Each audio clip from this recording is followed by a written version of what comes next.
নমস্কার, শুরু করছি আজকের অনুষ্ঠান, ইউটিউব অনুষ্ঠান টেকটক উইথ শান্তনু সেন। আমি শান্তনু, আপনাদের সবাইকে স্বাগত জানাচ্ছি আমার এই ইউটিউব চ্যানেলে।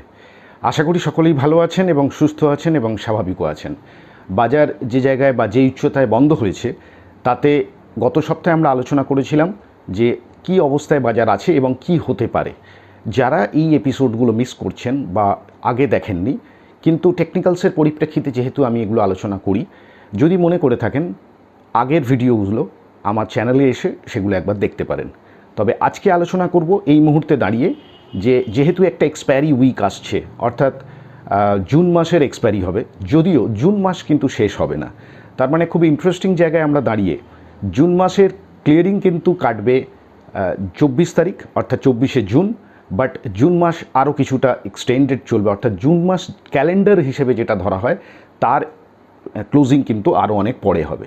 ফলে সেই সব দিক তাকিয়ে আজকে আলোচনা করব টেকনিক্যালের পরিপ্রেক্ষিতে যে নিফটি সূচক কেমন জায়গায় আছে এবং কি কি ভাবভঙ্গি আমাদের ইঙ্গিত দিচ্ছে যা আমাদের এক্সপায়ারির আশপাশে সিদ্ধান্ত নিতে সাহায্য করবে এই টেকনিক্যালসের পরিপ্রেক্ষিতে। তাই আর বেশি সময় নষ্ট করছি না। আশা করছি আপনারা যেমনভাবে প্রত্যেক সপ্তাহে এই টেকনিক্যালসগুলো দেখে একটা কনফিডেন্স তৈরি করতে পারেন বা একটা আইডিয়া তৈরি করতে পারেন যে বাজারের গতিবিধি কোন দিকে যেতে পারে আগামী সময়, সেটারই একটা আগাম আভাস দেওয়ার চেষ্টা করছি। তো চলুন এবার দেখে নিই টেকনিক্যালসের পরিপ্রেক্ষিতে নেক্সট উইক অর্থাৎ এক্সপায়ারি উইকে বাজারের গতিবিধি কি হতে পারে।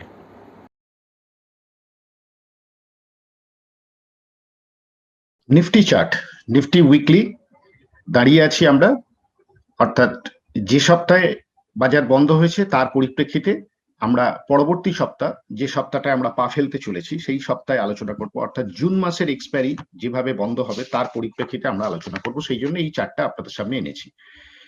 21/6 থেকে 25/6 মধ্যে বাজার চলবে, তার জন্যই এই তিনটে চার্ট আপনারা দেখতে পাচ্ছেন। যথারীতি বাদিক থেকে উইকলি নিফটি, মাঝখানে ডেইলি নিফটি এবং একদম ডান দিকে আওয়ারলি চার্ট, অর্থাৎ 1 ঘন্টার পরিপ্রেক্ষিতে চার্টটা।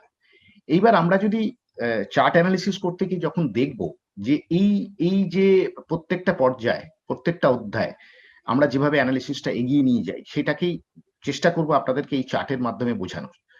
First of all weekly chart. Weekly চার্টে মেন গতিবিধিটা আমি সবসময় আপনাদের বলি আগে দেখতে হবে, কারণ উইকলি চার্টের সেট আপটাই হচ্ছে মেন সেট আপ। অর্থাৎ যখনই চার্ট দেখবেন আগে দেখবেন উইকলি চার্টের ট্রেন্ড পজিটিভ আছে কিনা। এখনো পর্যন্ত আমি যে দুটো অ্যারো মার্ক করেছি, এই দুটো ছিল আমাদের ব্রেকআউট পয়েন্ট। প্রিভিয়াস টপ 15,432 গোল ফিগার, 15,432 উপরে ব্রেকআউট, তারপরে কিছুটা উপরে যায়, আরো কিছুটা উপরে, তারপরে লাস্ট উইক অর্থাৎ যে সপ্তাহটা বন্ধ হলো সেই সপ্তাহের পরিপ্রেক্ষিতে আমরা যদি দেখি সেটা হচ্ছে 18/6/2021, যে সপ্তাহটা বন্ধ হলো শেষ শুক্রবার, সেইখানে সেই সপ্তাহে হাই তৈরি হয়েছে নিফটি 15,901 এবং আবার পুনরায় 15,450-তে ভিজিট করে যায় স্পট নিফটি। এই উইকলি চার্টে আগেও আমি আলোচনা করেছিলাম যে প্যাটার্নটা তৈরি হয়েছে এই প্যাটার্নকে আবার রিটেস্ট করতে পারে এরকম একটা জায়গা কিন্তু আমরা আগেই আগাম আভাস দিয়েছিলাম। সেই রিটেস্টটা করছে, রিটেস্ট করে আরেকটু নিচে আসলেও আসতে পারে, কিন্তু তাতে ভয় পাওয়ার কোনো জায়গা আমার মনে হচ্ছে না। টেকনিক্যালি এইখান থেকে যদি পুল ব্যাকটা হয় এই লেভেল থেকে, this is a very good sign হবে বাজারের জন্য টেকনিক্যালি।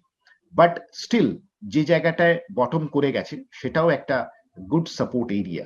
তার মানে এই টোটাল জোনটা আমরা যদি দেখি উইকলি চার্টের পরিপ্রেক্ষিতে, 15,430 to 15,450 is a very very strong support area আমার কাছে মনে হয়েছে আপাতত উইকলি চার্টের পরিপ্রেক্ষিতে। এবার বাজার কি তারও নিচে আসতে পারে? সময় বলবে, সিচুয়েশন বলবে। ডেফিনেটলি যদি কোনো কারণে বাজার 432 মানে অর্থাৎ 15,432 নিচে ক্লোজিং বা 432 ভেঙে যদি ট্রেড করতে থাকে 15,432, সেক্ষেত্রে বাজার কতগুলো সম্ভাব্য সাপোর্ট এরিয়া খুঁজে পেতে পারে সেইগুলো আমি আরো বিস্তর আলোচনা করব। বাট স্টিল উইকলি চার্টের পরিপ্রেক্ষিতে আমরা যথেষ্ট ভালো মুভিং অ্যাভারেজের ওপরে আছি, মুভিং অ্যাভারেজের স্লোপও ওপরে আছে এবং পুনরায় আবার সেই জায়গাটায় টেস্ট করার জন্য আমার মনে হয় বাজারের ভিত এখানে একটু হলো শক্ত হচ্ছে এখনো পর্যন্ত, টেকনিক্যাল ওয়েট অফ এভিডেন্স তাই বলছে। এইবার যদি আমরা চলে যাই ডেইলি চার্টে, ডেইলি চার্টেও আমি এখানে ক্যান্ডেলস্টিক্স চার্ট রেখেছি, একটা আরএসআই রেখেছি, তার কারণ ডেইলি ওভারবট ওভারসোল্ড সিচুয়েশন গুলো আপনারা যাতে বুঝতে পারেন, সেই জন্য কিছুটা হলে ওভারবট ছিল, সেখান থেকে একটা সেল অফ হয়েছে। কিন্তু ডেইলি চার্টেও আমি যেটা রেখেছি সিমিলার ওয়েতে একটা 13 আর 26-এর কম্বিনেশন রেখেছি মুভিং অ্যাভারেজ, এবং ডেইলি চার্টটা ক্যান্ডেলস্টিকে রাখার একটাই কারণ যাতে আপনারা প্রত্যেকদিন বুঝতে পারেন যে শেষ যে 5টা ট্রেডিং ডে ছিল, অর্থাৎ 1, 2, 3, 4, 5 শেষ সপ্তাহটার মধ্যে আমরা একটা পুলব্যাক করেছিলাম নিচ থেকে, সেই পুলব্যাকটা উপরে 15,900 এর আশপাশে পৌঁছয়, বাট তারপরে কন্টিনিউয়াস একটা সেল অফ হয়।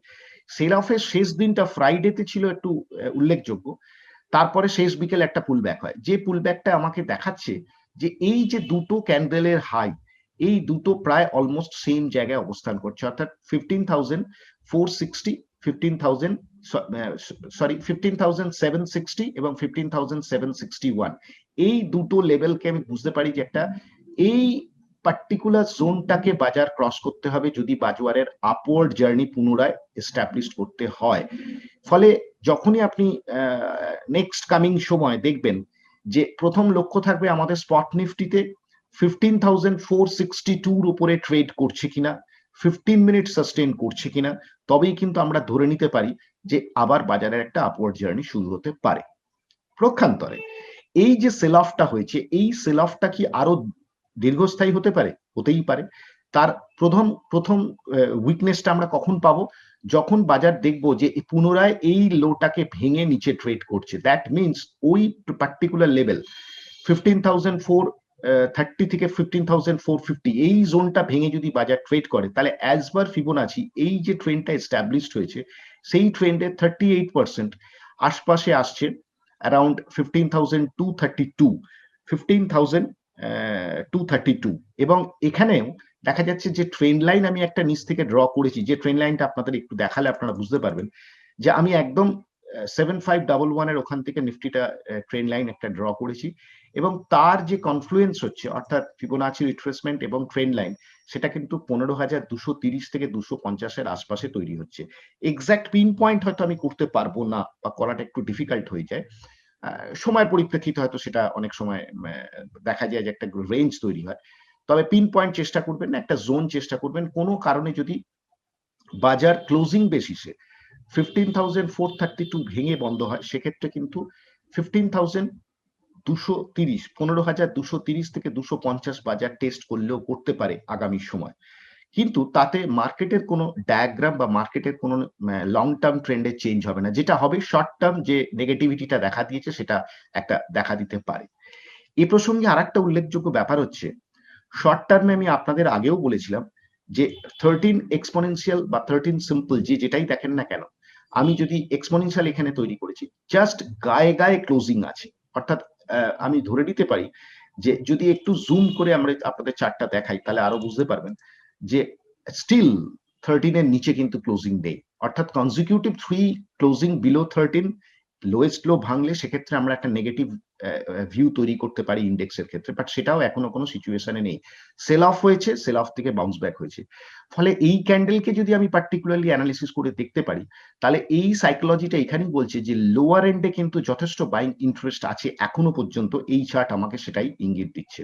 অর্থাৎ এই যে টেলটা তৈরি হয়েছে একটা লং শ্যাডো, অনেকে হ্যামারও বলতে পারেন ডেফিনেটলি ক্যান্ডেলের পরিভাষায়, বাট এই শ্যাডোটা আমাকে সাজেস্ট করছে যে লোয়ার এন্ডে কিন্তু যথেষ্ট বেশি স্ট্রং ডিমান্ড আছে, তুলনায় সাপ্লাই অনেক উইক।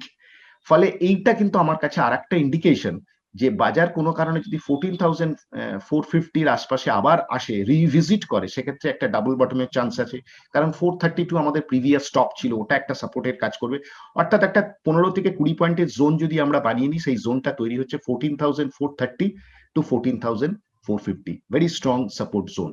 এটা হচ্ছে ডেইলি চার্টসের পরিপ্রেক্ষিতে আপনারা চিন্তা ভাবনা করতে পারেন। সেক্ষেত্রে আরেকটা সাপোর্টিং কি হবে, ধরুন আমরা ধরে নিই টেকনিক্যালসের পরিপ্রেক্ষিতে যদি কোনো কারণে আসে, সেক্ষেত্রে কিন্তু আরএসআইও অনেকটা কুল ডাউন হতে পারে, সেক্ষেত্রে আরএসআইও একটা কমফর্ট জোনে চলে আসবে বলে আমার ধারণা। এইবার চলে যাচ্ছি আমরা ডেইলি চার্টসের পরে আওয়ারলি চার্টসে। কেন আওয়ারলি চার্টসটা দেখছি, তার দুটো কারণ আছে। একটা হচ্ছে বাজারে বাউন্স ব্যাকটা কতটা হয়েছে, অর্থাৎ যে ট্রেন্ডে আমরা ছিলাম সেই ট্রেন্ডের উপরে আমি একটা ফিবোনাচি ড্র করে দেখছি যে 61% ভেরি শর্ট টার্ম, তাই 61% একটা স্ট্রং রেজিস্ট্যান্স জোন হিসেবে আমরা ভাবি বা ভাবতেই পারি। এবং সেখানেও দেখা যাচ্ছে যে রাফলি অ্যারাউন্ড 15,760 and 15,762 যে জোনটা বলেছিলাম পরপর দুদিনের টপ, এই জোনটা ক্রস করলে তবেই কিন্তু বাজারের আবার একটা ঊর্ধ্বগতি পেতে পারে। সেক্ষেত্রে বাজার কিন্তু রিটেস্ট করতে পারে পুনরায় এই সব জোনগুলো। তার প্রথম যে রেজিস্ট্যান্সটা আমার কাছে মনে হয়েছে 15,825 এবং ফাইনালি যে রেজিস্ট্যান্সটা এখনো পর্যন্ত তৈরি হয়ে আছে এই জোনটা কিন্তু আপাতত for the time being 15,900 goal 10 point plus minus 15,900 10 points plus minus is a supply zone. But কোনো কারণে যদি সেই সাপ্লাইটা অ্যাবজর্ব করে ইন্ডেক্স ওপরের দিকে যায়, অর্থাৎ 15,910 উপরে সাস্টেইন করে 15 মিনিটস রিয়েল টাইমে বা ক্লোজিং বেসিসে হয়, একদিন দুদিন ক্লোজিং দিল, তখন কিন্তু আমাদের বাজারের একটা ঊর্ধ্বগতি আবার বৃদ্ধি পেতে পারে। সেক্ষেত্রে কিন্তু আমি এই যে উপরের ব্লু লাইনটা টেনে রেখে দিয়েছি, এইগুলো একটা করে রেজিস্ট্যান্সের কাজ করতে পারে 16,050, 16,060 এবং দেন 16,200 এর আশপাশে বাজার যেতে পারে। বাট সেটা সময়ের পরিপ্রেক্ষিতে হবে বলে আমার ধারণা। অর্থাৎ এখনো কিছুটা বাজার এখানে টাইম এক্সপেন্ড করতে পারে, মানে এখানে সময় কাটাবে বাজার। ফাইনালি ব্রেকআউট পয়েন্টটা খেয়াল রাখতে হবে। দুটো ফিগার কিন্তু আপনাদের মাথায় এখন রাখতে হবে। একটা হচ্ছে উপরের দিকে 15,910 আপসাইড ব্রেকআউট হতে পারে যদি ওর উপরে চলে। লোয়ার এন্ডে 15,432 প্রিভিয়াস স্টপ, যেটা এখন সাপোর্টের কাজ করবে, 15,432 যতক্ষণ না ভাঙছে বাজার কিন্তু act as a very strong support zone হিসেবে কাজ হবে 15,430 টু 15,450। তাহলে যে জোনটা তৈরি হচ্ছে আমাদের একটা রাফলি অ্যারাউন্ড 500 পয়েন্টস গোল ফিগার, একটা ট্রেডিং ব্যান্ড তৈরি হচ্ছে 15,900 and 15,450, একটা মোটামুটি 500 পয়েন্টের একটা রেঞ্জ তৈরি হয়ে বাজার কিন্তু ওপর নিচ করছে। সেইটা ট্যাকটিক্যালি আপনাদেরকে চলতে হবে। সাপোর্ট গুলো খেয়াল রাখবেন কোথায় কোথায় সাপোর্ট আছে। লোয়ার এন্ড থেকে যে বাউন্স ব্যাকটা হয়েছে সেটা কিন্তু খুব ভালো জায়গা থেকে বাউন্স ব্যাক হয়েছে, আমি আবার বলছি টেকনিক্যাল লেভেলস অনুযায়ী হয়েছে। এবং নিশ্চয়ই লক্ষ্য করে দেখতে পাচ্ছেন যেখানে একটা ইনসাইড বার তৈরি হয়েছিল, সেই ইনসাইড বারের যে টপটা আছে সেই টপটা যখনই ব্রেকআউট করে শুক্রবার দিনকে আবার একটা মোমেন্টাম ক্রিয়েট করে। বাট স্টিল আমি মনে করি বাজারের বুলস এন্ড বেয়ার্স এর মার্কেটটা চলবে, কারণ এক্সপায়ারি উইক, যদিও মান্থলি ক্লোজিং কিন্তু পরে হবে, অর্থাৎ জুন মাসের যে ক্যালেন্ডার সেটেলমেন্ট সেটা কিন্তু আরো 4-5 দিন পরে হবে ট্রেডিং ডে, বাট এক্সপায়ারি হবে 24 তারিখ। অর্থাৎ অল অ্যান্ড অল আমি এটা বলতে পারি যে টেকনিক্যালি বাজার ইকুয়ালি পয়েজ হয়ে আছে শর্ট টার্মে, intermediate term and long term trend still intact up trend.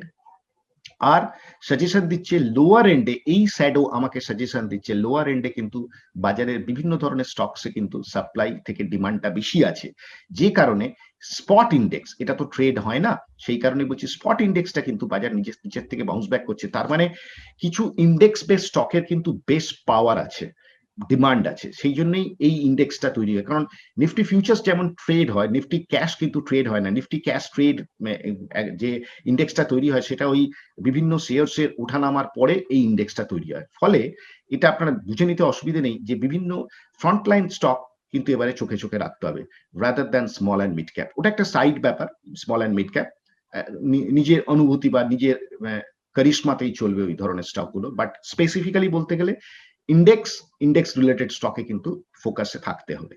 তো এই হচ্ছে that's all from my side. বাজারের গতিবিধি বুঝিয়ে দিয়েছি, আপসাইড ব্রেকআউট হয়েছে, সেটা রিটেস্ট করছে, উইকলি চার্টে ক্লিয়ার বোঝা যাচ্ছে, ডেইলি চার্টে শর্ট টার্ম একটা কারেকশন হয়েছে যেটা হেলদি ফর দ্য মার্কেট, এবং আওয়ারলি চার্টে আমাকে সাজেশন দিচ্ছে যে বাজারে কিন্তু পুল ব্যাক হয়েছে। এনি সেল অফ ফার্দার আমাদের ক্লোজ আই রাখতে হবে 15,430 টু 15,450। তার আগেও কতগুলো ক্রিটিক্যাল সাপোর্ট লেভেল আছে, ওগুলো ডে টু ডে ব্যাপার, আমি ওটা নিয়ে আলোচনা করতে চাইছি না। আমি এখানে আলোচনা করতে চাইছি একাডেমিক ওয়েতে, টেকনিক্যালি বাজারের সাপোর্ট আর রেজিস্ট্যান্সের মধ্যে কতটা জায়গা তৈরি হয়ে আছে, কোন কোন সাপোর্ট থেকে বাজার ঘোরার চেষ্টা করতে পারে, সেই সব জিনিসগুলো নিয়ে আজকে আলোচনা করলাম।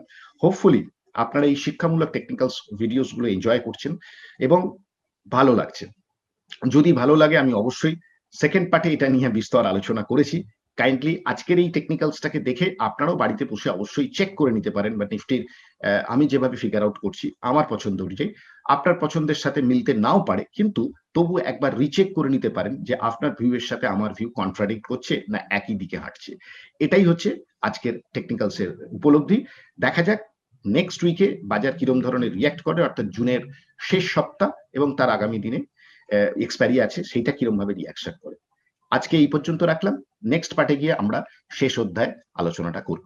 ততক্ষণের জন্য এই টেকনিক্যালসের পরিপ্রেক্ষিতে আমি আমার ভিউটা এইখানে শেষ করছি। তাহলে নিশ্চয়ই দেখলেন এতক্ষণ যে চার্টের পরিপ্রেক্ষিতে নিফটি কোন জায়গায় দাঁড়িয়ে আছে, নিফটি স্পট সূচক। এর পরিপ্রেক্ষিতে আপনারা চিন্তাভাবনা করতে পারেন। আমি খুব টেকনিক্যালসের ছোট ছোট জায়গাগুলো নিয়ে আলোচনা করছি, এই নিফটিকে কিভাবে আপনারা চিন্তাভাবনা করতে পারেন বা অন্যান্য স্টকের ক্ষেত্রেও। আজকে সূচক ভিত্তিক আলোচনা করি, কারণ উইকলি একটা ভিউ দেওয়ার প্রয়োজন হয় বলে আমার মনে হয় যে টেকনিক্যালসের অবস্থান কোথায়। এ প্রসঙ্গে একটি কথা সবথেকে বেশি জরুরি আমার এই মনে হয়েছে এখানে এই জায়গায় দাঁড়িয়ে, যে যারা নতুন আমার ইউটিউব চ্যানেল দেখছেন তারা এবং যারা প্রতিনিয়ত আমার ইউটিউব চ্যানেল দেখেন প্রত্যেকের জন্যই, যেহেতু আমি এটা শিক্ষামূলক দিক থেকে এই অনুষ্ঠানটা করি, অর্থাৎ এই ইউটিউবে আপনাদেরকে যে সমস্ত ইনফরমেশান দিই টেকনিক্যালসের পরিপ্রেক্ষিতে, এগুলো সবই শিক্ষামূলক দিক থেকে। অর্থাৎ কোনো রকমভাবে আপনারা এখানে ট্রেড এক্সিকিউশনের কথা ভাববেন না। যদিও এটা অনেকে ট্রেড এক্সিকিউশনের কথা ভাবেন, সেই ক্ষেত্রে আমি অবশ্যই রিকোয়েস্ট করব তাদেরকে নিজের বুদ্ধির পরিচয় দেবেন, অর্থাৎ নিজের বুদ্ধি অনুযায়ী সেটাকে চিন্তাভাবনা করবেন, নিজের ফাইন্যান্সিয়াল অ্যাডভাইজারের মতামত দেবে, তারপরেই কিন্তু কোনো রকম ট্রেড এক্সিকিউশনের পথে হাঁটবেন। কারণ এনি ফাইন্যান্সিয়াল লস তার জন্য আমি বা ইউটিউব কর্তৃপক্ষ কোনোভাবেই দায়ী থাকবো না। সেকেন্ড অফ অল, যারা মনে করছেন বা যারা দেখছেন, আমি তাদের কাছে প্রত্যেকেরই একটা কাছে রিকোয়েস্ট করি, যদি আমার এই ইউটিউব চ্যানেল এবং আমার এই টেকনিক্যাল বর্ণনা শেয়ার বাজারের পরিপ্রেক্ষিতে বা বিভিন্ন সময় বিভিন্ন শেয়ার্স নিয়ে যে টেকনিক্যালস আপডেটগুলো আপনাদেরকে দেওয়ার চেষ্টা করি, সেগুলো যদি আপনাদের ভালো লাগে তাহলে অবশ্যই একটা শেয়ার, লাইক এবং কমেন্ট করতে ভুলবেন না।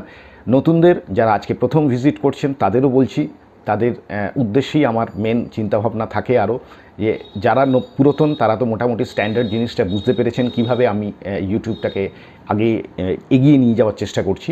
নতুন যারা আছেন তাদের কাছেও আমার রিকোয়েস্ট থাকবে যে যদি টেকনিক্যালস আমার এই কাজকর্ম ভালো লাগে, অর্থাৎ এই যে টেকনিক্যালসের পরিপ্রেক্ষিতে শেয়ার বাজার নিয়ে আলোচনা করি টেকটক উইথ শান্তনু সেনের চ্যানেলে, যদি আপনাদের ভালো লাগে তাহলে অবশ্যই একটা শেয়ার, একটা লাইক কিংবা কমেন্টস করতে ভুলবেন না, এবং অবশ্যই জানানোর চেষ্টা করবেন অন্যান্য বন্ধুবান্ধবদের। তো হোপফুলি আজকে যে জায়গায় আমি টেকনিক্যালসটা ছেড়ে যাচ্ছি, অর্থাৎ এই চ্যানেলের এই অনুষ্ঠানটা ছেড়ে যাচ্ছি, পরবর্তীকালে দেখা যাক যে বাজারের গতিবিধি কোন দিকে চলে এবং টেকনিক্যালসের পরিপ্রেক্ষিতে বাজার কোন দিকে যায়। তো ততক্ষণের জন্য ধন্যবাদ জানাচ্ছি, এবং এতক্ষণ আমার সঙ্গে থাকার জন্য এবং এই চ্যানেলকে দেখার জন্য অসংখ্য ধন্যবাদ। অপেক্ষায় থাকবো যে নেক্সট উইক বাজার কেমন চলে, এবং অপেক্ষায় থাকতে হবে সবাইকেই যে বাজারের গতিবিধি কোন দিকে চলে।